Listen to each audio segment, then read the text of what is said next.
What's up guys, welcome back for another YgoPro duel video.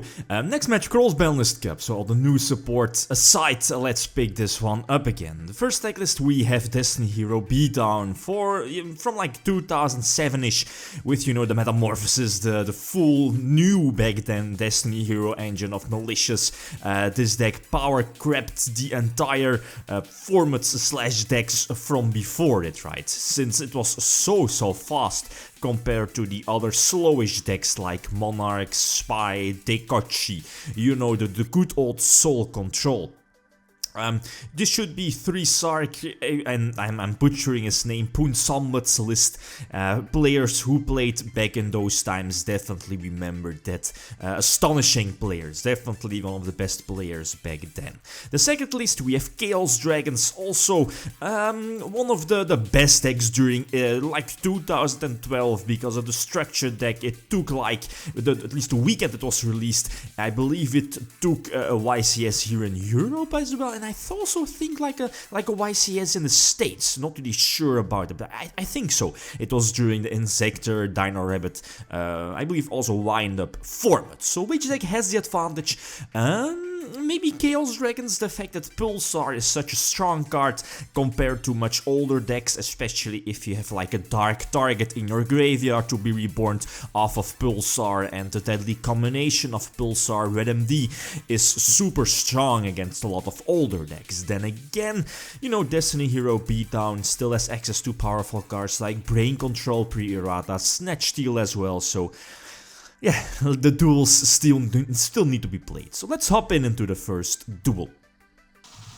Okay, first duel. I think the opponent gets to start. Yep, the opponent is playing with Light Swords with the Chaos Dragon variant. I'm playing with Destiny Heroes or the Destiny Hero Beatdown deck. Opening with Future Fusion pretty much already sealed the deal, especially during the times of 2012. If you were, and that's Pre-Errata Future Fusion, by the way, so that you don't have to wait like a turn. Immediately sending the 5 dragons needed for 5 God Dragon or 5-headed Dragon, right? And a couple of those dragons always would be Eclipse Dragon, Eclipse Wyvern to get those searches indirectly, since you're running multiple Chaos monsters like Chaos Sorcerer, Pulsar Dragon, the Dark Flare Dragon to banish those Eclipse from your graveyard and gain pluses out of that. But priority number 1 is get that a lovely 2-card combination of both Pulsar and your Red MD on your side of the field, and you know, with Red MD being special summon off of your Pulsar, that's quite strong.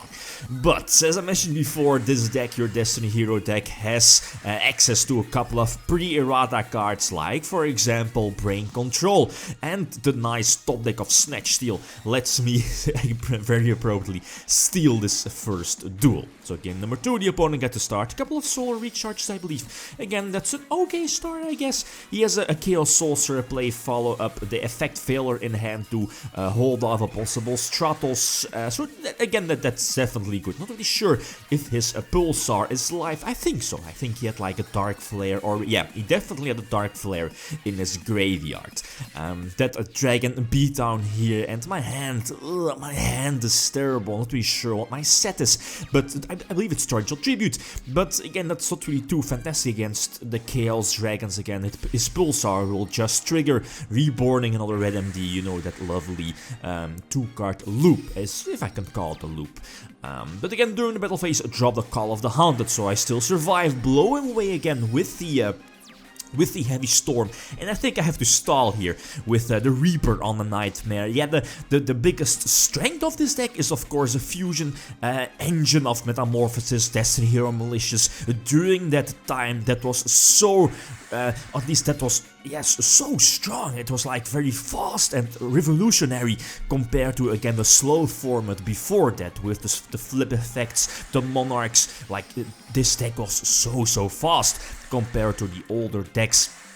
And yeah, the biggest strength of these decks is, you know, your fusion engine is again the same, well, it's in this particular duel the same problem, since the fusion engine is that those monsters are of course having strong effects, but it's not strong enough. At least their attack most of the times is not big enough to, let's say, attack over like Pulsar or something like that. So game number 3, I get to start setting the one monster, setting 2 back row, and my hand, Demok, Dasher, Malicious.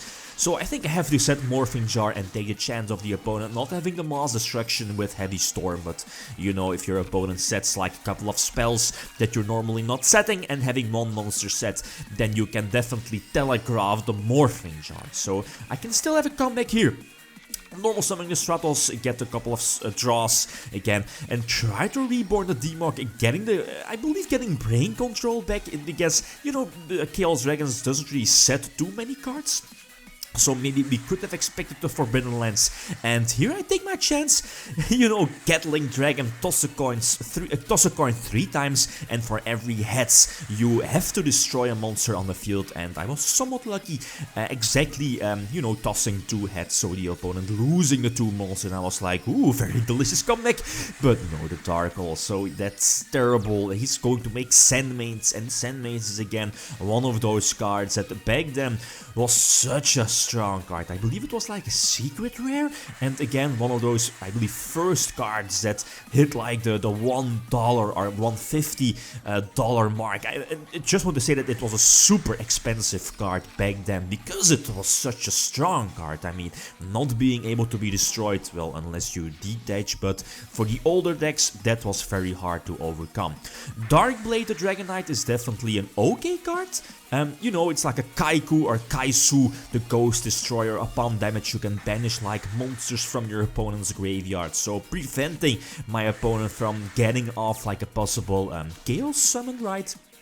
I do have a Brain Control in hand, but the opponent is still sitting at, I believe, 6,000, yep, 6,000 life points, so no, that's not going to cut it, and yep, this is again more than enough to attack for a game. So I think this was definitely a good match, going back and forth, and I think we have a deserved winner. So Chaos Dragons will end up with 2 points, and yeah, the D-Hero, Destiny Hero Beatdown will stay behind with only 1 point.